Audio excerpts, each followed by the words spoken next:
যে কয়টাকে ধরি ধরেন 91, 96 বা জাতীয় সংসদ নির্বাচন সামনে রেখে গণমাধ্যমের প্রতিনিধিদের সঙ্গে সংলাপে বসেছে নির্বাচন কমিশন। সোমবার সকাল 10:30 ইলেকট্রনিক মিডিয়ার সাংবাদিকদের সঙ্গে সংলাপ শুরু হয়। গণমাধ্যমগুলো কিন্তু নির্বাচনের কমিশনের জন্য গণমাধ্যম কর্মীরা বলেন, আইন শৃঙ্খলা পরিস্থিতির কারণে ভালো নির্বাচন হবে কিনা এ বিষয়ে জনমনে সংশয় রয়েছে। তাদের মতে, অংশগ্রহণমূলক নির্বাচন করতে হলে বৃত্তের বাইরে গিয়ে চিন্তা করতে হবে ইসিকে। মিডিয়াকে অবাধ করে দেন, বিশেষ করে মেইন স্ট্রিম মিডিয়াকে অবাধ করে দেন। এখানে এত নিয়ম কানুন যদি করতে যান, কোনো কারণে যদি মিডিয়া আপনাদের প্রতি বৈরী হয়ে যায়, তাহলে কিন্তু আপনাদের অনেক প্রচেষ্টা ব্যর্থ হয়ে যেতে পারে। সামাজিক মাধ্যমটা কিভাবে কন্ট্রোল করা যায় সেই জায়গাগুলো খুব সুচারুভাবে এবং বড় একটা টিম নিয়ে আমার মনে হয় এটা মনিটর করা দরকার, যে ভোটের সময় আসার সঙ্গে সঙ্গে এইখানে কোনো ইনফরমেশন হলে সেটাও হালকাভাবে না নিয়ে খুব গুরুত্বের সঙ্গে নিয়ে ইনস্ট্যান্ট ক্লারিফাই করা কমিশনকে। সম্ভাবনাময় নতুন বাংলাদেশের স্বপ্ন দেখছি। সেই জায়গা থেকে যেমন ফ্রি, ফেয়ার, ক্রেডিবল একটা ইলেকশনের কথা আসছে একটা ইনক্লুসিভ নির্বাচনের কথা। ফলে আমি একটু আগে যা বললাম, যখন আপনি অংশগ্রহণমূলক একটা নির্বাচন করবার জন্য আপনাকে বৃত্তের বাইরে গিয়ে চিন্তা করতে হবে। নির্বাচনের দিন ভোট গণনায় দেরি হলে সাধারণ মানুষ ধরে নেয় যে কারচুপি হচ্ছে। সিনিয়র সাংবাদিকরা বলেন, গুজব ঠেকাতে ভোট কেন্দ্র থেকে সঠিক তথ্য গণমাধ্যমের কাছে তুলে ধরতে হবে। আমি এখন পর্যন্ত মনে করি যে এই আইন শৃঙ্খলা বাহিনীর উপর আমাদের আস্থাটা পুরোপুরি এখনো আসেনি। এই আস্থাটা ফেরানোর ব্যাপারে আসলে নির্বাচন কমিশন কি উদ্যোগ নিচ্ছে এটা আমাদের প্রথম জানা দরকার। আমার মনে হচ্ছে আগামী নির্বাচনে এই লেভেল প্লেইং ফিল্ডের ক্ষেত্রে ধর্মীয় যেসব প্রতিষ্ঠান আছে সেগুলো আসলে কতটা নজরদারির মধ্যে থাকবে, কারণ এই জায়গাতে কিন্তু লেভেল প্লেইং ফিল্ড নষ্ট হওয়ার একটা সমূহ আশঙ্কা আমরা দেখতে পাচ্ছি। গণমাধ্যমের যে নীতিমালা, সেখানে দেখা যাচ্ছে আপনার সাংবাদিকদের প্রবেশের ব্যাপারে, লাইভ করার ব্যাপারে নির্বাচনের দিন সেই পুরনো যে অতীতের যে সিস্টেমটা সেটাই থেকে গেছে। তার মানে নতুন কিছু আর সংযোজন করা হয়নি।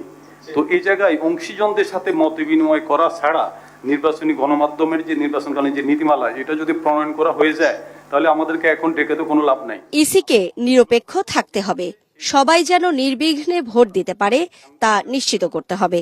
সামাজিক মাধ্যমকে কন্ট্রোল করতে হবে যেন ভুল তথ্য ছড়িয়ে না পড়ে। তথ্যগত বিভ্রান্তি দেখা দেয়া মাত্রই ব্যবস্থা নিতে হবে ইসিকে, এমন পরামর্শও দেন গণমাধ্যম কর্মীরা। নির্বাচন কমিশনের কাছে আমার কাছে মনে হয়েছে যে চ্যালেঞ্জ সেটি হলো বিশ্বাস এবং আস্থা, অপতথ্য এবং গুজব। সো নির্বাচন যে কমিশন, তাকে আস্থা নিতে হবে। তাহলে এখানে একটা পার্ট হলো যারা পার্টিসিপেট, যারা দলগুলি আসবে, সেখানে নির্বাচন কমিশন তার রেগুলারলি বৈঠক করে যাচ্ছে। কিন্তু এই যে উৎসব মুখরের কথা যে আমরা বলছি, সেটা আসলে কাদেরকে নিয়ে? ভোটারকে নিয়ে, যেটা বিশাল জনগোষ্ঠী। এই এসি রুমের বাইরে যারা আছে তারাই কিন্তু আসলে সেই জনগোষ্ঠী। তার কাছে কি ইলেকশন কমিশন পৌঁছতে পারছে? আমরা তো এখানে দেখছি না অবৈধ অস্ত্র উদ্ধার হচ্ছে, আমরা দেখছি না কালো টাকার বিষয়ে কোনো রকম ব্যবস্থা নেওয়া হচ্ছে, কোনো রকম শক্ত অবস্থান নিচ্ছে নির্বাচন কমিশন। যেটা হয়, অতীতে যেটা হয়েছে যে কারো প্রার্থীরা বাতিল হয়েছে, কিন্তু 1 ঘন্টার মধ্যে কোনো এক জায়গা থেকে অথবা কোনো একটা অর্ডার নিয়ে এসে সেটা প্রার্থিতা হয়ে গেছে, অথচ সমাজ জানে, সবাই জানে সে একজন দুর্নীতিবাজ মানুষ, কালো টাকার মালিক। তো এই বিষয়টা তো আসলে নির্বাচন কমিশন কিভাবে দেখবে? সমতল ফিল্ড তো সেটার একটা পয়েন্ট। এখন নির্বাচন ফেব্রুয়ারিতে হবে কি হবে না, এই যে অনাস্থা তৈরি হচ্ছে সাধারণ মানুষের মধ্যে, এই আস্থা পুরোটাই ফিরিয়ে আনতে হবে নির্বাচন কমিশনকে।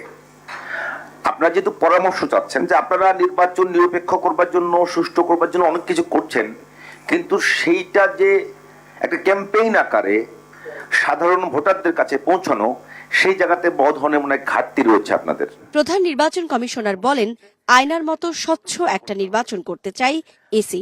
আরো জানান, নির্বাচন সুষ্ঠু, সুন্দর, অবাধ করার লক্ষ্যে এবং একটা লেভেল প্লেইং ফিল্ড নিশ্চিত করতে নির্বাচন কমিশন বদ্ধপরিকর।